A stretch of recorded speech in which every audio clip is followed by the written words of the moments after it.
2026 தமிழ் புத்தாண்டு பலன்கள். ஆழமான பார்வை. 1.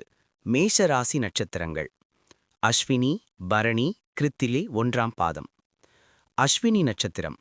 மேஷ ராசியில் உள்ள முதல் நட்சத்திரமான அஸ்வினிக்கு 2026ஆம் ஆண்டு பரபவ வருடமானது சவால்களும் அதை மீறி வரும் சுபயோகங்களும் கலந்த ஒரு கலவை ஆண்டாக அமையும். கிரக சஞ்சாரத்தின் தாக்கம். சனி பகவான் மீன ராசியில் சஞ்சாரம். தாக்கம். சனி பகவான் உங்கள் ராசிக்கு 12ஆம் இடத்தில், அதாவது விரயஸ்தானத்தில் சஞ்சரிக்கிறார். இது விரயச் சனி என்று அழைக்கப்படுகிறது. விரிவு. இதனால் தேவையற்ற செலவுகள், தூக்கமின்மை, நீண்ட தூர பயணங்கள், உத்தியோகத்தில் அலைச்சல் மற்றும் மறைமுக எதிர்ப்புகள் உருவாகலாம். இருப்பினும் இது அசுப விரயமாக இல்லாமல் வீடு கட்டுதல், பழைய கடனை அடைத்தல் அல்லது வெளிநாட்டிற்கு செல்வது போன்ற சுப செலவுகளாக பெரும்பாலும் மாறும். குரு பகவான் ஜூன் மாதத்திற்குப் பிறகு உங்கள் ராசிக்கு 4ஆம் இடத்தில் உச்சம் பெற்று சஞ்சரிக்கிறார். இது சுகஸ்தானம் மற்றும் கேந்திரஸ்தானம் ஆகும். விரிவு. இது மிகவும் அனுகூலமான நிலை. சனியின் விரய செலவுகளை குரு தனது உச்ச பலத்தால் சுப செலவுகளாக மாற்றுகிறார். தாயின் உடல்நலம் மேம்படும், குடும்பத்தில் மகிழ்ச்சி நிரந்தரமாகும். நீண்ட நாட்களாக எதிர்பார்த்த சொத்து விவகாரங்கள் சாதகமாக முடியும். தொழில் மற்றும் உத்தியோகம். பணிச்சூழல்.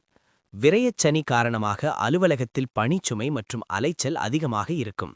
உங்கள் உழைப்பிற்கு ஏற்ற அங்கீகாரம் உடனே கிடைக்காவிட்டாலும் குருவின் அருளால் பதவி உயர்வுக்கான அடித்தளம் இந்த ஆண்டு அமையும். வியாபாரம். வெளிநாட்டு தொடர்புகள் மூலம் லாபம் ஈட்ட முடியும். முதலீடுகளில் நிதானம் தேவை. கூட்டாளிகளிடம் வெளிப்படைத்தன்மை இருக்க வேண்டும். புதிய முயற்சிகளில் நிதானமாக செயல்பட வேண்டும். பொருளாதாரம் மற்றும் நிதிநிலை. வருமானம். வருமானம் சீராக இருக்கும், ஆனால் செலவுகளும் அதே அளவு இருக்கும் என்பதால் சேமிப்பில் கவனம் செலுத்த வேண்டும். முதலீடு. சொத்துக்கள் வாங்குதல் அல்லது வீட்டிற்கான அத்தியாவசிய பொருட்களை வாங்குவதில் முதலீடு செய்வீர்கள். ஜூன் மாதத்திற்கு பிறகு நிதி நிலைமை ஸ்திரப்படும். குடும்பம் மற்றும் உறவுகள். குடும்பத்தில் இருந்து வந்த குழப்பங்கள் நீங்கி நிம்மதி பிறக்கும். திருமண பேச்சுவார்த்தைகள் சாதகமாகும். புத்திர பாக்கியம் இல்லாதவர்களுக்கு குழந்தை பாக்கியம் உண்டாகும். தாய் வழி உறவினர்களிடம் இருந்த சிக்கல்கள் நீங்கி உறவு பலப்படும். ஆரோக்கியம். அலைச்சல் மற்றும் உழைப்பு காரணமாக உடல் சோர்வு ஏற்படலாம். விரயச்சனி பாதங்களை பாதிக்க வாய்ப்புள்ளதால் பாதங்களில் சிறு சிறு வலி மற்றும் எலும்பு சம்பந்தப்பட்ட உபாதைகள் வரலாம். முறையான உணவு மற்றும் உடற்பயிற்சி அவசியம். அஸ்வினிக்கு கேதுவின் ஆதிக்கம் இருப்பதால் ஆன்மீக நாட்டம் அதிகரிக்கும். குலதெய்வ வழிபாட்டை தவறாமல் செய்வது இந்த ஆண்டின் சவால்களை சமாளிக்க உதவும். பரணி நட்சத்திரம் சுக்கிரனின் ஆதிக்கம் பெற்ற நட்சத்திரமாகும். எனவே இந்த நட்சத்திரக்காரர்கள் இயற்கையாகவே வசீகரமான தோற்றமும் கலைத்திறனும் இன்பத்தை நாடும் குணமும் கொண்டவர்கள். 2026ஆம் ஆண்டு பரபவ வருடமானது பரணி நட்சத்திரக்காரர்களின் அடிப்படை குணாதிசயங்களுடன் கிரக சஞ்சாரம் எப்படி இணைந்து செயல்படும் என்பதை பற்றி விரிவாக காணலாம். ஸ்டார். பரணி நட்சத்திரத்தின் அடிப்படை குணங்கள். ஆதிக்க கிரகம் சுக்கிரன். குறியீடு யோனி, அதாவது கருப்பை. இயல்பு அசுரகணம், ஸ்திரமான குணம், அதாவது உறுதியானவர்கள். அதிர்ஷ்ட தெய்வதை யமன், அதாவது தர்ம நியாயம் பேசுபவர், நீதிமான். சிறப்பியல்பு கலை ஆர்வம், கவர்ச்சியான பேச்சு, பிடிவாதமான குணம், தலைமை பண்பு, நீதி நேர்மைக்கு முக்கியத்துவம் கொடுப்பவர்கள். 2026இன் கிரக சஞ்சாரமும் குணாதிசயத்தின் மீதான தாக்கமும். 2026இல் பரணி நட்சத்திரக்காரர்கள் அனுபவிக்கப் போகும் பலன்களும் அவற்றின் பின்னால் இருக்கும் குணாதிசய மாற்றங்களும் என்னவெனில்: 1. வாகனங்களில் கவனம் தேவை, அதாவது சுக்கிரனின் தாக்கம். விளக்கம். பரணி சுக்கிரனின் நட்சத்திரம் என்பதால் நீங்கள் வாகனங்களை விரும்பீர்கள். ஆடம்பர வாகனங்களில் பயணிப்பதில் ஆர்வம் காட்டுவீர்கள். 2026 தாக்கம்.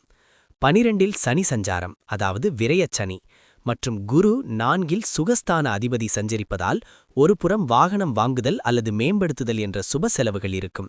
மறுபுறம் சுக்கிரனின் ஆதிக்கத்தால் வாகன ஓட்டத்தில் இருக்கும் வேகம் அல்லது கவனக்குறைவு காரணமாக சிறு விபத்துகள் அல்லது வாகன பழுதுகள் ஏற்பட வாய்ப்புள்ளது. எனவே வாகனத்தில் அதிக கவனம் தேவை. 2. உத்தியோகத்தில் இடம் மாற்றம் அல்லது துறை மாற்றம். விளக்கம். பரணி நட்சத்திரக்காரர்கள் ஒரு இடத்தில் நிலைத்திருக்க விரும்புவார்கள்.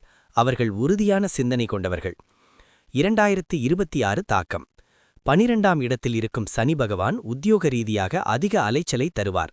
உங்கள் தலைமை பண்பை வெளிக்காட்ட புதிய பொறுப்புகள் அல்லது புதிய இடத்திற்கு செல்ல வேண்டிய நிர்பந்தம் ஏற்படும். இந்த மாற்றத்தை நீங்கள் பிடிவாதமாக எதிர்க்காமல் தர்ம நியாயம் பேசும் யமனின் ஆதிக்கத்தைப் போல் தர்மப்படி அந்த மாற்றத்தை ஏற்றுக்கொண்டால் எதிர்கால நன்மை உறுதி. 3. பழைய பாக்கிகள் வசூலாகம், அதாவது நீதி மற்றும் தர்மம். விளக்கம்: பரணிக்கு பரணியின் அதிபதியான யமன் நியாயம் நிலைநாட்டப்பட வேண்டும் என்பதில் உறுதியாக இருப்பவர். 2026 தாக்கம்: குருவின் 4ஆம் இடத்து உச்ச சஞ்சாரம் மற்றும் சனியின் விரய செலவுகள் உங்கள் கையில் பணப்புழக்கத்தை குறைக்காமல் பார்த்துக்கொள்ளும். குறிப்பாக நீண்ட நாட்களாக வராமல் இருந்த கடன்கள் அல்லது பாக்கிகள் உங்களின் தொடர்ச்சியான உறுதியான முயற்சியால் இந்த ஆண்டு வசூலாகும். உங்கள் நியாயமான கோரிக்கைகள் ஏற்கப்படும். 4. குடும்பத்தில் விட்டு கொடுத்து செல்லுதல், அதாவது பிடிவாதம் தணிதல். விளக்கம்: பரணிக்கு பிடிவாத குணம் உண்டு. தங்கள் முடிவே சரியானது என்று வாதிடும் பண்பு இருக்கும். 2026 தாக்கம்: 12இல் மறையும் சனியாலும் 4இல் உச்சம் பெறும் குருவாலும் குடும்பத்தில் அமைதி நிலவ நீங்கள் விட்டுக் கொடுக்க வேண்டிய நிலை வரும். உங்கள் துணையின் உணர்வுகளுக்கு முக்கியத்துவம் அளித்தால் குடும்ப பந்தம் பலப்படும். உங்கள் பிடிவாதத்தை குறைத்துக் கொண்டால் இந்த வருடம் அமைதியான குடும்ப வாழ்க்கையை அனுபவிக்கலாம். பரிகாரம் மற்றும் அறிவுரை. துர்க்கை வழிபாடு, அதாவது பரிகாரம். துர்க்கை அம்மனுக்கு எலுமிச்சை தீபம் ஏற்றுவது உங்கள் உக்கிரமான பிடிவாத குணத்தை குறைத்து தேவையான இடங்களில் விட்டு கொடுத்து செல்லும் மனப்பக்குவத்தை அளிக்கும். விபத்து அபாயங்களையும் குறைக்கும். அறிவுரை: உங்களின் இயற்கையான கவர்ச்சியான பேச்சை பயன்படுத்தி இணக்கமான சூழலை உருவாக்க முயற்சிக்கவும். உங்களின் கலை திறமைகளுக்கு இந்த ஆண்டு நல்ல அங்கீகாரம் கிடைக்கும். கிருத்திகை நட்சத்திரம் மேஷ ராசியிலும் 1ஆம் பாதத்திலும் ரிஷப ராசியில் 2, 3, 4 பாதங்களிலும் பரவியுள்ளது. மேஷ ராசியின் கிருத்திகை 1ஆம் பாதமானது செவ்வாயின் ஆதிக்கமும் சூரியனின் ஆதிக்கமும் இணைந்து செயல்படுவதாகும். ஸ்டார்: கிருத்திகை நட்சத்திரத்தின் அடிப்படை குணங்கள். ஆதிக்க கிரகம் சூரியன். ராசி அதிபதி 1ஆம் பாதம் செவ்வாய். குறியீடு: நெருப்பு, கத்தி அல்லது சவரக்கத்தி. இயல்பு: அசுரகணம், ஸ்திரமான குணம், அதாவது உறுதியானவர்கள். அதிர்ஷ்ட தெய்வதை: அக்னி தேவன், அதாவது ஃபயர் காட். சிறப்பு இயல்பு: தலைமை பண்பு, கம்பீரம், கோபம், லட்சியத்தை அடைவதில் தீவிரம், அரசாங்கத் துறையில் ஆர்வம், நிர்வாகத் திறமை. 2026இன் கிரக சஞ்சாரமும் குணாதிசயத்தின் மீதான தாக்கமும். 2026இல் கிருத்திகை 1ஆம் பாத நட்சத்திரக்காரர்கள் அனுமதிக்கப் போகும் பலன்களும் அவற்றின் பின்னால் இருக்கும் குணாதிசய மாற்றங்களும் என்னவெனில்: 1. அரசாங்கம் வழி உதவிகள் கிடைக்கும், அதாவது சூரியனின் ஆதிக்கம். விளக்கம்: கிருத்திகையின் நட்சத்திரமான சூரியன் அரசாங்க அதிகாரம், கௌரவம் மற்றும் நிர்வாகத் திறமையை குறிக்கிறது. 2026 தாக்கம்: 4ஆம் இடத்து குருபலம் பெறுவது உங்களுக்கு சாதகமாக உள்ளது. மேலும் சூரியனின் ஆதிக்கத்தால் அரசாங்கம் அல்லது தனியார் உயர் பதவிகளில் இருப்பவர்களின் ஆதரவு கிடைக்கும். அரசு சார்ந்த வேலைகள், ஒப்பந்தங்கள் அல்லது நிலுவையில் உள்ள அரசு மானியங்கள் அல்லது சலுகைகள் போன்றவை இந்த ஆண்டு கைகூடும். இந்த துறைகளில் உங்கள் நிர்வாகத் திறமைக்கு அதிக அங்கீகாரம் கிடைக்கும். 2. தந்தையின் உடல்நிலையில் மேம்பாடு மற்றும் ஆதரவு. விளக்கம்: சூரியன் தந்தையை குறிக்கும் கிரகமாகும். 2026 தாக்கம்: 4ஆம் இடத்து குரு பலம் பெறுவதால் தந்தையின் ஆரோக்கியம் மற்றும் பொருளாதார நிலைமை மேம்படும். நீங்கள் தந்தையிடம் அல்லது தந்தைக்கு சமமான பெரியவர்களிடம் இருந்து முக்கியமான ஆலோசனைகள் மற்றும் உதவிகளை பெறுவீர்கள்.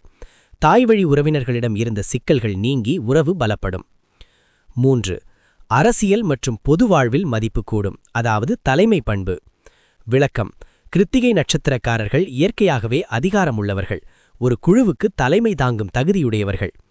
2026 தாக்கம்: விரயச்சனி இருந்தாலும் 4ஆம் இடத்து உச்ச குருவின் பார்வை உங்கள் பொது வாழ்க்கையை மேம்படுத்தும். உங்களின் லட்சியத்தை நோக்கிய உழைப்பு பலன் தரும். நீங்கள் வைத்திருக்கும் பதவிக்கு மதிப்பு கூடும். புதிதாக பொது வாழ்வில் அடியெடுத்து வைப்பவர்களுக்கு சாதகமான காலகட்டம். 4. கோபத்தை குறைத்தால் சாவிக்கலாம், அதாவது நெருப்பின் குணம்.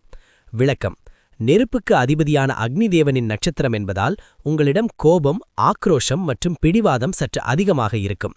2026 தாக்கம்: மேஷத்தின் செவ்வாய் அம்சமும் சூரியனின் ஆதிக்கமும் இருப்பதால் உங்களின் செயல் வேகம் மற்றும் கோபத்தின் தீவிரம் இந்த ஆண்டு அதிகமாக இருக்க வாய்ப்புள்ளது. இந்த அதீத கோபம் உங்களின் வெற்றியை தடை செய்யலாம். நீங்கள் செய்யும் நல்ல காரியங்களில் கூட உங்கள் வார்த்தைகள் கௌரவ பிரச்சனையை உருவாக்கலாம். எனவே நிதானத்தையும் பேச்சுவார்த்தைகளில் மென்மையையும் கடைபிடித்தால் உங்களின் லட்சியங்கள் இந்த ஆண்டு உறுதியாக நிறைவேறும். பரிகாரம் மற்றும் அறிவுரை. ஞாயிற்றுக்கிழமை சூரிய நமஸ்காரம் செய்வது அல்லது சிவன் கோவிலில் பிரதோஷ வழிபாடுகளில் கலந்து கொள்வது உங்களின் கோபத்தை குறித்து மன அமைதியை தரும். அறிவுரை: உங்களின் இயற்கையான கவர்ச்சியான பேச்சை பயன்படுத்தி இணக்கமான சூழலை உருவாக்க முயற்சிக்கவும். உங்களின் கலை திறமைகளுக்கு இந்த ஆண்டு நல்ல அங்கீகாரம் கிடைக்கும்.